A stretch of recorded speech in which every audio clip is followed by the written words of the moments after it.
Hello everyone, welcome to another video. Today today I have a couple more physical media pickups, and I forgot to show a couple others that I forgot to show in the previous video. So today will just be, I got a couple of 4Ks for today, for this update, but I got tons of Laserdiscs. So this entire update is going to be mainly consistent with Laserdisc titles. But I did forget to show a couple that I forgot to show in the previous video. So I will show those off now. Here it is.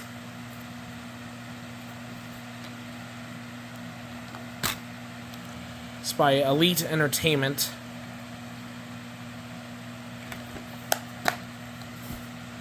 And here's the other DVD. And then I also have one more after this. Limited edition of 50,000, 10,967, which is my copy.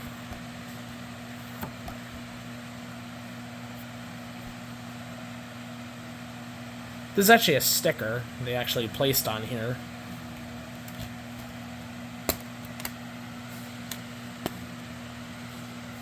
There's the artwork. This is directed by Peter Jackson, who did the Lord of the Rings trilogy. Funny enough.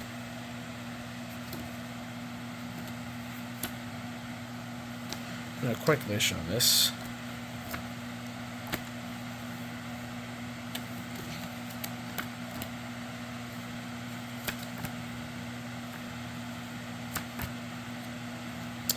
And there you go. This and Evil Dead I got in January along with Raiders of the Lost Ark on the Letterboxd Raiders of the Lost Ark Laserdisc, but I forgot to show them. So, and then I also forgot to show one Laserdisc I got with the Raiders of the Lost Ark CAV Pan and Scan release and the Mad Max 2 disc, and I got this. This was worked when I got it, but it seems that I've now fixed it. It seems, when I play the side that had the problem. I'm going to pull these out, but these all have the same label on them. So I'm going to go put this away now. Now on to the 4K Ultra HD releases I got as of recent. This first one comes from Vinegar Syndrome. This is my first Vinegar Syndrome title. This one I picked up on their halfway to Black Friday sale. This includes the reconstructed, dirtier cut version of the film, which was reportedly supposed to be the original vision by Bob Saget and Norm Macdonald. But that was initially canned after the first test screening, and the PG-13 cut was radically altered to, well, in a few different ways than others, to appease to wider audiences, and that unfortunately failed, and this became a box office failure, if I'm not mistaken. The 4K version has both versions on the same disc, but both cuts are actually given their separate discs with extras on the Blu-rays. Oh, and there's actually reversible artwork. Forgot to show this one. Pretty cool. Next up, and here's the other 4K I got from DiabolicDVD.com. This came out last week, but I got this later last week, so I didn't unfortunately get this on release day, but this is John Woo's Bullet in the Head. I do not have any version of this in my library until now, unlike the Killer and Hardboiled sets I got a few months ago.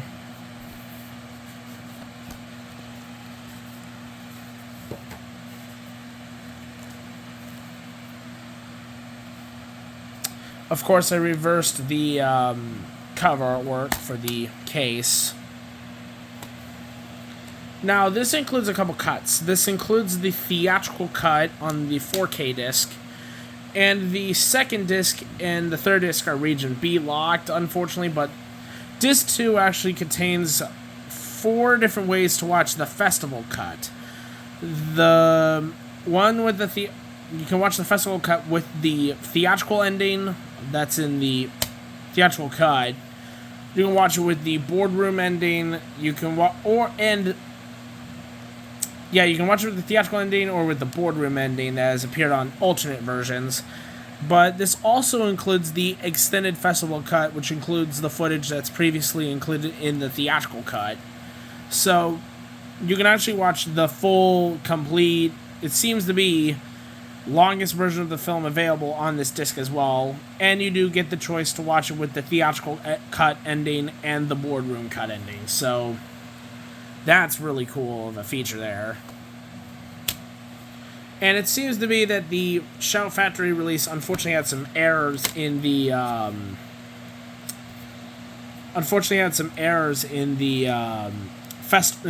in their festival cut version. So unfortunately the US Blu-ray is kind of a bit flawed in that department. If you can find Cut Comparisons has a comparison of the two Shout and Arrow versions. I think it is a comparison of the two Shout and Arrow versions. And this comes with a preview card, of course, the typical standard for Arrow Video, actually. I think this has an Arrow Player card. I think this is a different... Yeah, they updated it compared to the ones that were on the hard-boiled sets.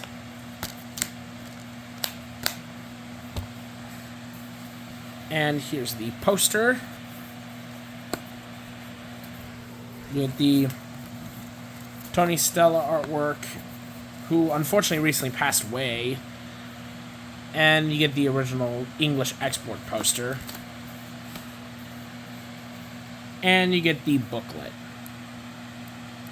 So, awesome stuff there.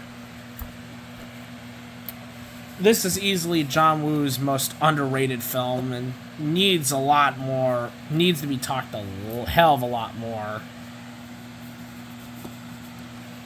The Killer's still my favorite of his films, but this is definitely his most underrated. Now on to all the Laserdiscs I picked up, and there's a lot of them. And we're going to start out good today. Here's the three Criterion releases, and this one I picked up on eBay. Yeah, this is a big one. This is another trifold to add in my Criterion collection.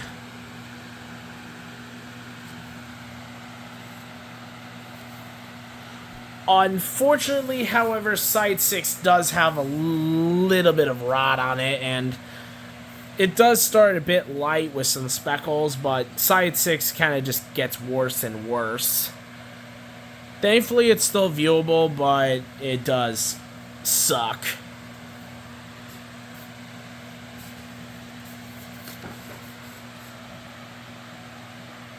My dog is unaffected by the trifold being laid on her. That's hilarious. This does include the Criterion letter. And the movie does play completely fine with little to no rot issues. So, interestingly enough. I'll actually show the first side, but I'm not going to show all of them. Here's the label.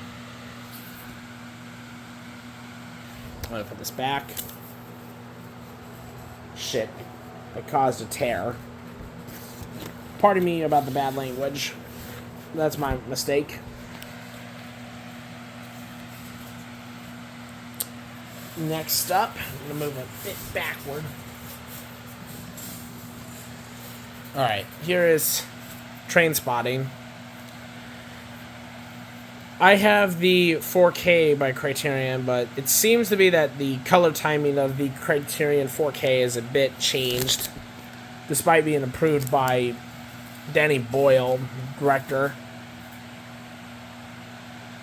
This actually comes with the glossary of the slang they use in the movie, which is pretty cool. This has been ported to Criterion's 4K in the booklet, but it's spread throughout. So, pretty cool. And the label's actually pretty cool, too.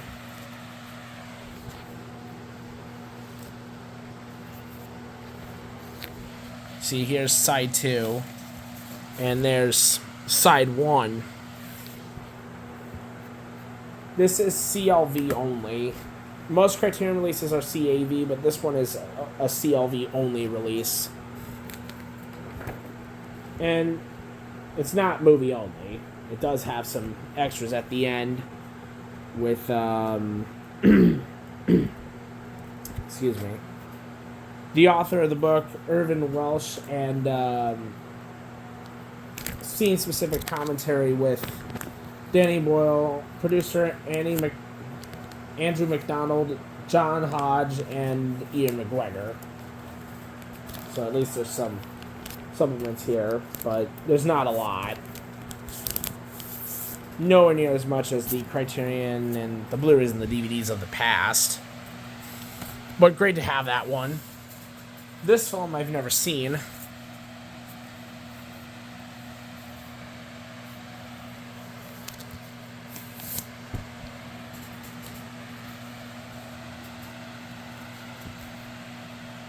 This is also CLV only, but this one does actually have a little bit more extras on it. This film I have never seen. Hold on. And I'm not going to show all the discs here, but this one actually has the exact same label.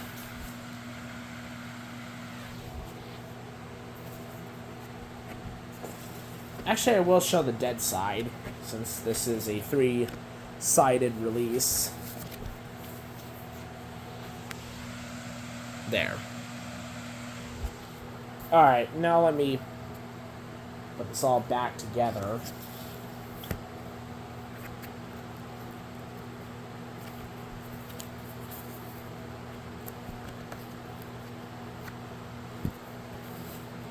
Alright, there's this one.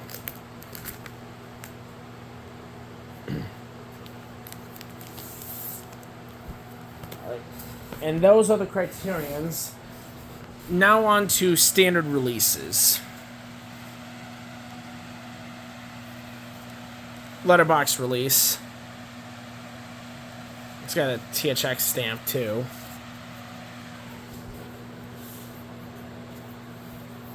This one actually does have a unique label on it.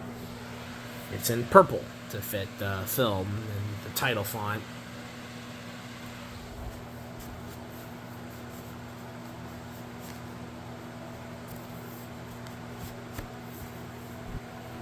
Oh yeah, I also have the Criterion 4K release of Raging Bull as well. This one my mom recommended me, so I found the Laserdisc for pretty cheap. Contains a trailer at the end, but besides that, it's pretty much movie only.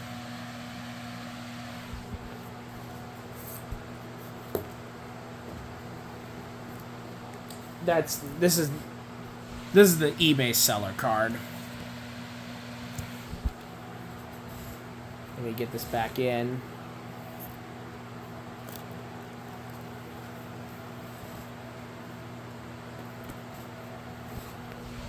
There you go. Also, the cover's a bit faded, at least I think. Yeah, it looks a bit faded to my eyes.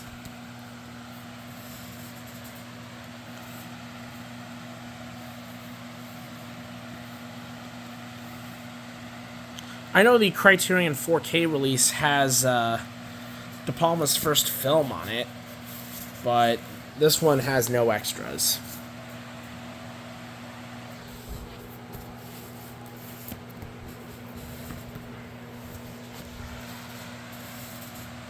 Next one is a box set.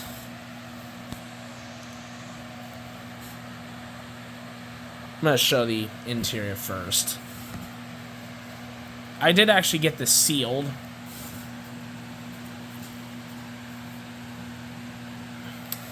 Great movie, but I'm not. This was actually my first time actually seeing this film, and I thought it was great, but I'm not as as head over heels as most people are with this.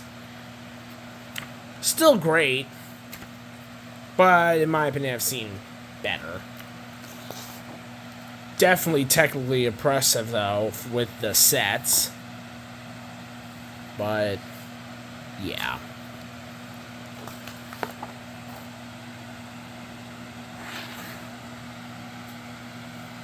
This is an awesome box set, though, all things considered. MGM always rocked out with their box sets, and I wish I had more of them.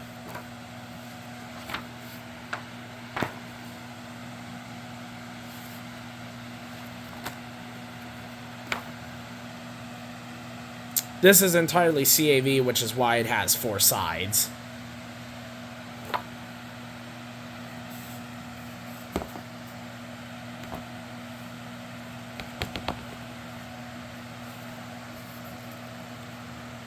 And yes, I did watch this film for the first time on disc, which is why I got it. Also, I've been on a Laserdisc binge recently, so if I buy more Laserdiscs, the more I'm more amped to watch them. And here's the back here. But yeah, really cool. Actually, I forgot something.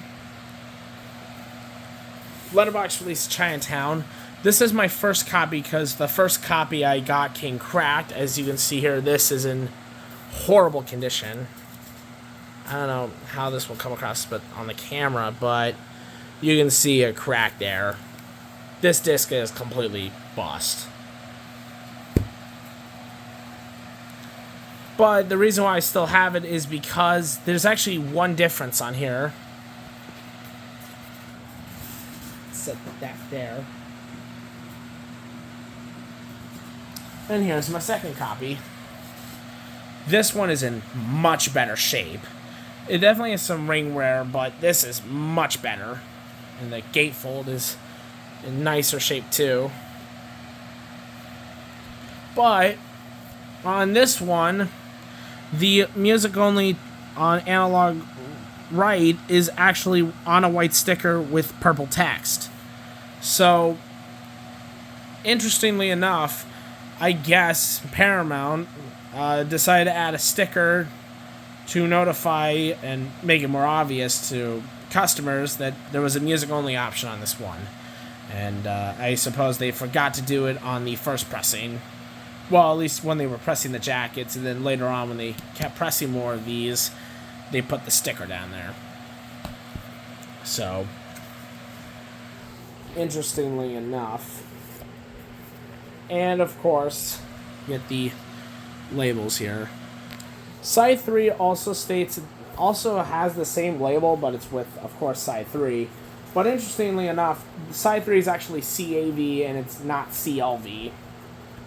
So, you get the final big conclusion and most of the film's most iconic, I think, 30 minutes or so in full CAV, which you don't necessarily need because it's not really the showiest film, but it's nice that the third final side is CAV.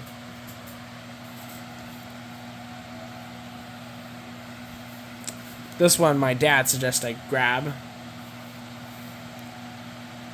He claimed this one had excellent sound because this, according to him, was the only Laserdisc he was actually able to watch, and it was at a friend's house. And he is right. Even with my not the greatest converter, and it's RCA, and there's some audio noise, this disc still rocks. But I think what's even better is this one. This is an excellent release from start to finish. Without a doubt. This is better than the Blu-rays and the DVDs due to the audio mix, and I think most purists and Laserdisc owners will agree with me there if they actually compare back to back. This is far and beyond better in terms of audio, and that alone, I think, is why some people actually stick with this. I do not own the movie on any other format, and I don't even own any of the other Mission Impossible films, and I do hope to get them at some point, but for me, the Laserdisc is going to be the way I watch Mission Impossible. This one is slightly cut. This is the long version, but it is slightly cut to tame some of the not so nice scenes down because the MPA had a problem with them. This also loses, unfortunately, the final flashback, but yeah. Oh, well, yeah, actually, I forgot to mention. Alright, this is getting a bit iffy. Sorry to detract here for a moment, but there's the label for Mission Impossible, but interestingly enough, Side 3 is actually CAV encoded, so you get the final climax of the film in full CAV. Once again, another really nice touch. So like I said, this is the slightly cut down version of Once Upon a Time in America. And here are the discs themselves. Man, this is going to be difficult.